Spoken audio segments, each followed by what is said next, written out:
where you get your fortune read by Hazel, who's going to be doing some tarot card readings, which is very exciting, all very thematic for the book itself. So Magician's Curse was a comic that I came up with in like 2018 actually, and it was going to be a very, very short comic, and it was just going to be about a kid who thinks that he can do magic and decides that he's going to show it off to his friends and everything, and he ends up kind of like discovering that there is a terrible fate to magic. It all comes at a cost, kind of thing. And from there, it kind of like just expanded into this idea of like thinking about this kind of like great magician who's kind of like taken over and corrupted by the magic that is in the book. And from there, I kind of came up with these two characters of Walter and Marlin, who became the kind of characters of the protagonists of the book. And from that comic, from that very kind of small idea, came this idea that I wanted to kind of get to about the idea of manipulation, which is what magic is all about. But thinking about how manipulation has become so synonymous in our lives, like from social media to politics and anything basically. And so kind of like making sure that the comic was all about that very idea, that kind of concept of manipulation and the kind of corruption that comes from that, was kind of what spurred me on to want to make this kind of like finished product. And it was only about a year into making it that I realized that it actually has some kind of personal elements to myself. I kind of knew what it was sort of thematically about, but I kind of realized that I had some kind of like of my own kind of like feelings of sort of like toxicity that I was actually getting out of myself in the pages of the book. So from there, that kind of ended up being the driving force for me to want to finish it. And tonight, hopefully, you guys can check out the comic itself, the finished volume. It's a one and done. There's no sequels or prequels needed to read it. You can read the whole thing there, and hopefully, it's a satisfying story that ends up with a gut punch moment that hopefully leaves you guys thinking about it for days afterwards. But that's my pitch for why I think it's a good read.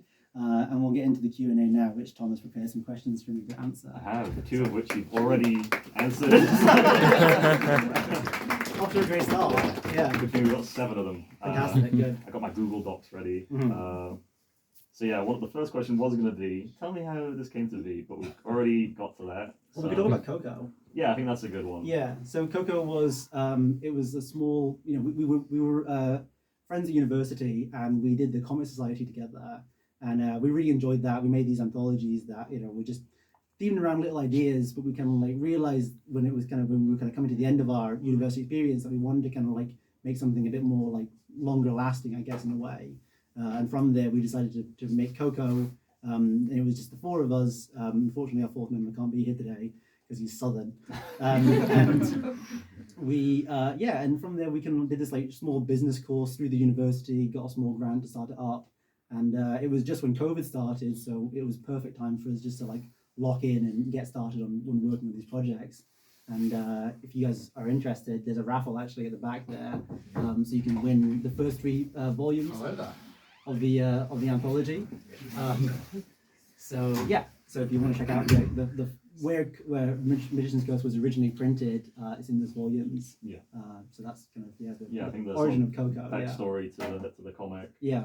So the first question I had, because you asked me to prepare some questions and to not tell you what they were. Mm-hmm. Going in blind. The first question I had, that there's always sort of been a question, is you set it in a like particular time period, and like it's not necessarily, it's implied throughout, but it's not said straight up. But it is set in like the early 2010s. Well, I always thought that it was set in 2017. That was 2017, right? Specific idea. Well, yeah. 2012. Okay. Yeah. I don't know. I think with that in particular, I kind of thought about like the period of where I was in my life when I first kind of came up with the idea for the comic, and I kind of like, and I think I'm realizing I was sort of drawing from that period of my life, and kind of think that that's a good way to kind of like that's in my mindset, that's when it's set. But I will not specifically like divulge the reasons why. But I think that is kind of again, that's where I kind of like mentally have it set. I think it would feel weird to set any further in the future or any further in the past. And I think also as well, the state of the world in 2017 was an interesting one. So I thought that was kind of, again, pre-COVID, I guess, is now the kind of big thing, isn't it, of it? But I wanted to feel contemporary and kind of, again, touch on those sort of things I was talking about with, like, manipulation and how it feels like just everything is being manipulated all the time these days, Okay. So, yeah. Cool. Now, the second question, it's a 5-issue comic, and each issue has a title. Mm-hmm. do those titles mean? You're asking the big question now. Yes, I'm trying to remember what specifically was the title of each comic. There's a copyright. I do have a copyright. It's one I made earlier. One I made earlier. Yeah. The first issue. Yeah. Well, it was called Deck. Yeah. So each issue of the comic is based on a different stage of a magic trick, and yeah. So called Deck is the idea of it's a pack of playing cards that hasn't been tampered with yet. So the idea is that this is before anything happens. This is the the state setting the stage for the comic essentially. And I also like it as well as the name for the first issue because cold deck kind of suggests the idea of someone being dead, which is spoiler alert, is something that a character gets killed at the end of the first issue. Not the character, not the character. But yeah, so that was kind of the original idea for the title of the first issue. Pocus is second issue title, and that one, it's the idea of in any magic trick, there is the part where you kind of dazzle the audience by something that distracts them. So it kind of takes them out of their comfort zone, or it kind of surprises them in some way. So you're looking at the pocus, the magic word basically, while the actual magician is doing the real trick in front of you without you even sort of realizing it. And issue 2 kind of thematically links into that with the main characters becoming sort of obsessed with fame and fortune at that point. So that was kind of the idea for that one. Cut Deck was the name of the third issue, where it's the idea of taking a playing card and splitting it in half. And in this issue, the two main characters are split up, but not split up. But they're split up basically. Yeah, so that I thought that was a good title for the third issue. Fourth issue, I'm trying to remember. I didn't actually say the name of it. Do you remember the name of the first issue? The fourth issue. No, I don't remember that one either. Do you remember what the stage represents, or? No. We'll come back to that one. Yeah. It's a Q&A without the A. Yeah. We're missing a name. We'll come back to that one. Yeah. Yeah. And the last issue was When the Ghost Walks, which is a phrase in the magician in any magic trick where it's when the thing that was missing returns basically. Yeah. And the last issue, the whole theme of it is return, and how that plays out. You'll have to see the comic to find out how that plays out. But yeah, and then also the idea of, and then also a little bit of trivia I found as well is When the Ghost Walks is kind of meant to be sort of so when the thing returns from the past, basically when the surprising thing happens, and with that, it was also referred to the term when a magician says it refers to when a magician is paid. So it's when that surprising thing happens. So it's the idea that in the industry of magic, it's very unlikely to actually get paid on time, basically, or actually get paid at all. So I thought that was a good little bit of magician trivia. There we go. So you put some thought into this, eh? I did, yeah. I made that myself, actually. Right, really? Yeah. So yeah, I said it's 5 issues. It's always been 5 issues, as long as I've known about it. I remember you nailing it in early 2020, and it was always quite solid. But I was curious, was there anything that was cut? Anything that was you wanted to include, but you couldn't find a place for it, or just bits that didn't end up in the final book that isn't a spoiler, Yeah, that's a good question. I really wanted to in the fourth issue. So in the third issue, the two main characters are kind of split up. And I wanted to have more stuff with Walter, his character, showing what he did during that period of them being apart. And I didn't have space within the comic to do that. But I was actually thinking about wanting to do a Christmas special showing him what he did between that time basically, and I actually have an idea for it. So maybe next Christmas I'll work on that as a little bonus comic to go in there. So I won't talk about too much about that because it might be coming up in a future edition, maybe as a little backup Christmas episode. Cool. So yeah. Yeah, nice. And yeah, you mentioned it a bit in your introduction. Yeah. But any writer, they have a little bit of themselves in the character. Yeah. And vice versa. Yeah. Look at them. But I was just curious, is there anything in particular, when you were writing it, or when you saw the finished product, you're oh wow, I really see myself in one of these characters. Yeah. I think with Walter in particular, everyone was you sort of look like this guy, and I was and then I was oh yeah. I think it was I think I definitely have a part of my personality where I can be quite I'm very I find myself, especially when we're working on something creatively, to be very very tunnel vision on it, and anything that gets in the way of it, I'm I get kind of frustrated by it, and I think that with that, I think Walter's kind of his penchant to being very aggressive with getting what he wants. I was kind of thinking like this is that, but taken to like Funhouse mirror extreme basically. So I think kind of like being able to kind of like put that kind of like very kind of driven and kind of almost kind of like stubborn element of my personality into this character was quite cathartic, and being able to be like that's that and it's not me basically. Right, yeah, But yeah, so that was kind of the element of Walter there. I think for Marlon, I think it was kind of the other side of my personality. Sometimes I can be a bit kind of shy and agreeable sometimes, and I think that was kind of sort of seeing that these kind of two sides of myself embodied in this character, in these two different characters, was definitely something that was probably not conscious when I was writing it, but kind of thinking about it now, it's definitely part of it. Cool. Getting to the end now. Just there's one more like broad questions, but the system of magic in the book is unique in a sense that there is a price to every spell. Yeah. And I was just curious, like, where did that sort of idea of the magic come from? Was it like a mixture of a couple different places? It was actually I think the original idea of the comic actually came from frustration with a different comic, because there was a Doctor Strange comic from about like 5 or 10 years ago, which set up the idea of that magic always comes at a cost, but then it kind of like just forgot about the idea about halfway through the story. And I thought that's so perfect of an idea. Why isn't there a whole book that is about that very concept, basically? So from there, I kind of thought of the idea of like making it into, you have to sacrifice something either physical or personal to you, and thinking about what that does to somebody like after doing it for 50 years, like we see with the older magician in the comic, seeing what that does to him physically and also mentally as well. I thought would be a really, really kind of like shocking moment to kind of like have in the first issue to kind of like suddenly like raise the stakes of it, basically.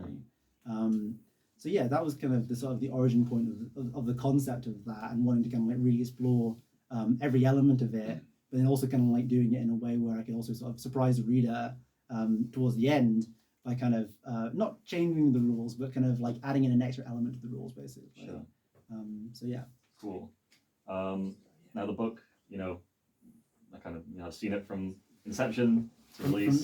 All the way to its birth, I say impregnation to birth. Insemination. Yeah, a little bit of a strange analogy. But what I was gonna ask is like it took like a year and a half, if not longer, right? Like overall, about 2 years. Yeah. And like over 2 years of working on a book, like I'm just curious, what does it do to a man? What does it do to what does it do to you? No, like I'm also curious, like what was the biggest takeaway as a writer or an illustrator, like that you took from like the start of the book to the end of the book? Your biggest sort of like, oh wow, I learned this big lesson, if there is one, or even if it's like a couple small lessons. Is it kind of corny to say that what I took away from it was that this is possible? This is a dream that I've had for like so long in my life, to like make a graphic novel and be like, this is my own thing. And that seems like a mountain to climb, you know what I mean? But like, and it obviously took me like 2 years to finish, but by the end, being like, it took me a long time, but I did it, you know what I mean? That felt really, really, that felt great. And it made me realize like I can do this, I can proceed with other projects, basically, and not feel kind of like held back by worries about, is this going to work? Is it going to be successful? Or am I going to be able to even tell the story coherently? And I think that was the thing of, wanting to make sure that like everything I had in my mind was on the page, basically.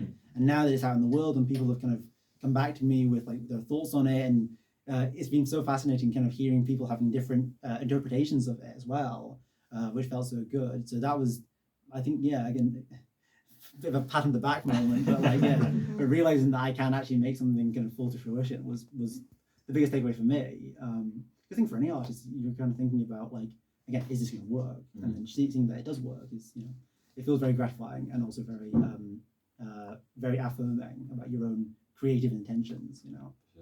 So yeah. All right, cool. And I've got one more. Okay. The final question is, this book is done. You're very happy with it.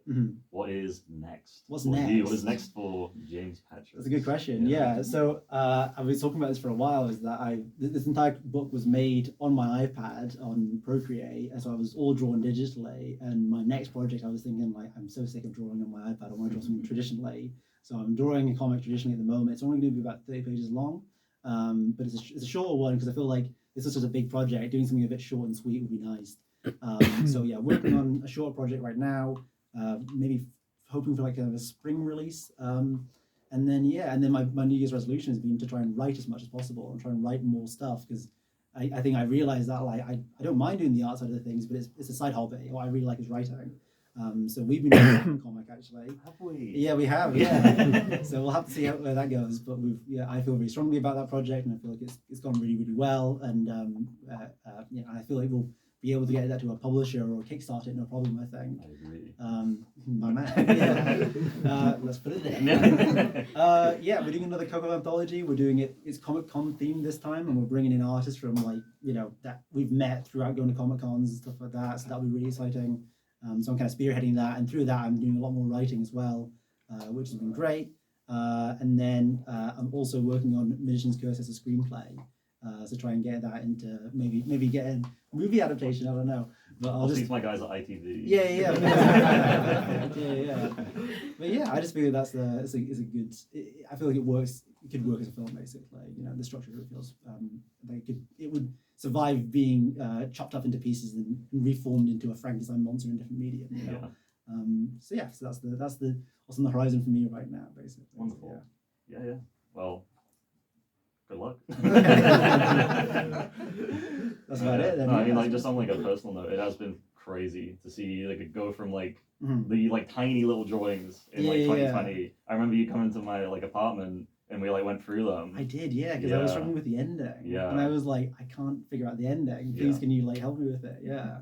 And it was funny because even at that point, the ending still wasn't set in stone. Yeah. And it was only like, it was like earlier. Yeah, it was like maybe like August of like last year that we were still figuring out what actually happens at the end. The beat to beat of it. And that was really, really helpful. So so it's been a long process, but it's been nice to have Coco and other people helping me kind of develop it along the way, and just being able to just be like a sounding board for the whole process has been really, really helpful. So I wouldn't say this is like I did this all my own, you know what I mean? Because it takes a village, I guess, you know what I mean? But, it was great. I guess, does anyone else have any questions? You do? Okay. I was wondering if we could know more about like the Christmas special. Christmas special. Walter's parents come to visit. Oh. That's the idea for it, because it's like you don't get very much of his parents. You get to meet Marlon's mom, but you don't get to meet his parents at the very first issue, and then you don't see them again. So I was thinking, like, what are they up to? And let's bring them in they go to visit him in Las Vegas, and he's living like a complete rotter, complete wrong'un. And I thought that could be really. I feel like Christmas is the time of family, and how could you make a family incredibly worried about you, over the Christmas period? And that was kind of like the idea of thinking that's a great idea, that's a fun little idea, but it's a good little like afterthought basically for the comic. But it was just like what I think would be fun to see. So Kev? What's the editorial process of a graphic novel? It's a great question. And who edits it? It's more or less like you guys really, like also like the cameraman. It's sort of just making sure that they think the beats hit. As long as they think a moment is scary or funny or tense, that's kind of that's helpful. You know what I mean? Of making sure that it works for one audience. But then it's stuff like you were like, James, you need to start actually lettering. Your lettering is terrible. That is where the bubbles are put on the panels. Essentially. Yeah. And it's one of those little things that like if you're not versed in, it can end up looking more. It can end up looking more amateur. So getting you to be like, listen, you need to sort this out was definitely part of the editorial process. And then we had a very stressful time back in the end of September, weren't we? Yes, putting together the PDF document for this, because it was right before we had a Comic Con coming up. So it was a good evening of just trying to like sort that out. Yeah. So there definitely is an editorial process. It's probably not the same for like how a book is, but again, I guess it's similar in the way of like just making sure that all the beats still hit. That was, I guess. Where does the company name come from? Coco? Is it just comic company? Great question. Coco Pops. So the original title of Coco Comics was Concrete. Concrete Collaborative Comics. Collaborative Comics. I don't know what that means. I don't know what that means either. Yeah. Or the Concrete Comics Cooperative. Concrete Comics Cooperative. Yeah. But this gets into it. What was it actually? I guess. Concrete Comics Cooperative, which was a very long name, and I think when you came on board, because you were a late edition actually. You were like, that's too long, and then you just started saying Coco. And we just all started saying Coco. So years later, it's still just Coco. Since I was like in charge of the logo, it was like, well, I get final say. So now it is Coco. Set in stone. Yeah. So that's where Coco comes from. Yeah. Any other questions? Anyone else there? Right at the back there. Yeah. Hi. What was your kind of drawing process? Did you start with line art for the whole comic, or did you do it panel by panel? Yeah, so what I do is I will, so I thought I'll thumbnail everything down and read like small little terrible sketches that no one can understand. And then from there, I'll do kind of like sort of like rough layouts just to kind of like make sure I know where the characters are going to be standing and where the speed bubbles are and stuff like that.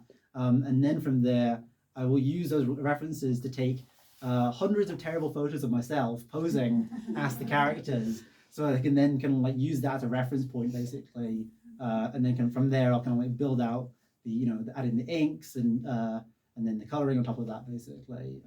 It's one of those things where it's like, for me, it looks like every page looks terrible until I add in the shading, and then I'm like, okay, now it works. You know what I mean? But that's roughly the process of making it for myself. Yeah, that's a good question. Any other questions? Yeah. How did you overcome any moments of creative block? Oh, that's a really good question. I think that for me, it was like the writing stage of the project was quite long. Actually, because I came up with the idea in 2018, so it was a case of kind of like working on it for about almost off and on for about like 2 years before I actually came to do the artwork. Made that when I came to do the artwork, I knew the story like inside and out, and I knew that it was a solid piece basically. And from there, and then once I knew the ending.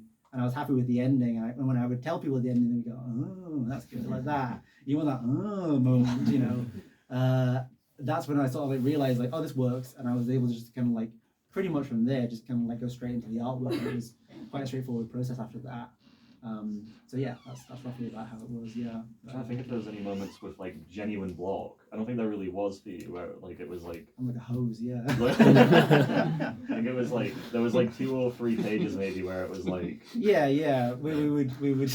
I just wanted to gloss over that. Trying to keep this professional. I guess it is after Watershed. So. Yeah.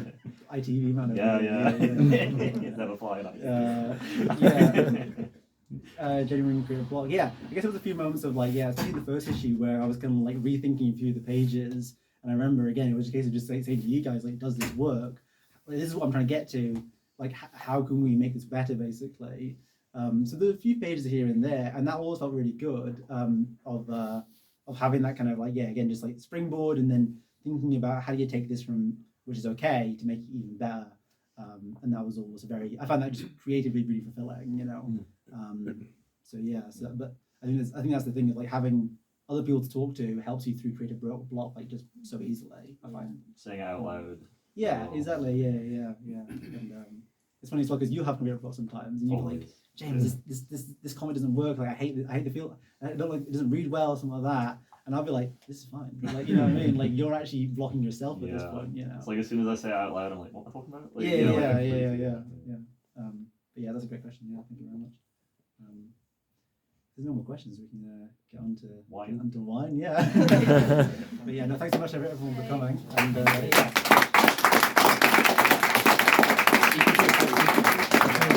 And